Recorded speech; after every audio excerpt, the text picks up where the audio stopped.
முதலமைச்சர் செல்வி ஜெயலலிதாவின் 68வது பிறந்த நாளை முன்னிட்டு மக்கள் நல்வாழ்வு மற்றும் குடும்ப நலத்துறை சார்பில் தமிழகம் முழுவதும் இன்று நடைபெற்ற சிறப்பு மருத்துவ முகாம்களில் பல்லாயிரக்கணக்கானோருக்கு உயர்தர மருத்துவ சிகிச்சை அளிக்கப்பட்டது.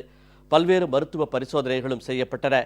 முதலமைச்சர் செல்வி ஜெயலலிதாவின் 68வது பிறந்த நாளை முன்னிட்டு மக்கள் நல்வாழ்வுத்துறை மற்றும் குடும்ப நலத்துறை சார்பில் தமிழகம் முழுவதும் கடந்த 21ஆம் தேதி முதல் 29ஆம் தேதி வரை 680 தாய்சேய் நல சிறப்பு மருத்துவ முகாம்கள், 680 பொது மருத்துவ முகாம்கள், அங்கீகரிக்கப்பட்ட மருத்துவமனைகள் சார்பில் 68 சிறப்பு மருத்துவ முகாம்கள் என மொத்தம் 2108 சிறப்பு மருத்துவ முகாம்கள் நடத்தப்படும் என ஏற்கனவே அறிவிக்கப்பட்டு அதன்படி சிறப்பு மருத்துவ முகாம்கள் நடைபெற்று வருகின்றன.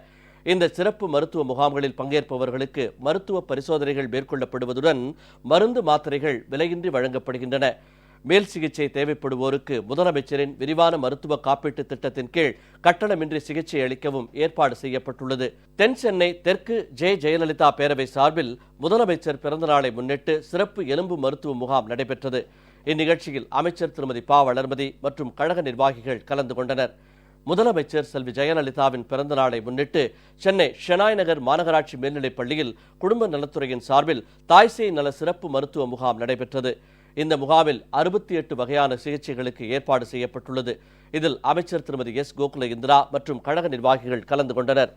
சென்னை கோடம்பாக்கம் காமராஜர் காலனியில் நடைபெற்ற சிறப்பு மருத்துவ முகாமில் சர்க்கரை நோய், இரத்த அழுத்தம், பெண்களுக்கான கர்ப்பப்பை வாய் புற்றுநோய், மார்பக புற்றுநோய் மற்றும் இசிஜி உள்ளிட்ட பல்வேறு பரிசோதனைகள் மேற்கொள்ளப்பட்டு வருகின்றன. விழுப்புரம் மாவட்டம் சங்கராபுரம் சட்டமன்ற அஇஅதிமுக சார்பில் நடைபெற்ற மருத்துவ முகாமை அமைச்சர் திரு ப. மோகன் தொடங்கி வைத்தார். சேலம் மாவட்ட மருத்துவமனைகளைச் சேர்ந்த 300க்கும் மேற்பட்ட மருத்துவர்கள் சிகிச்சை அளித்தனர்.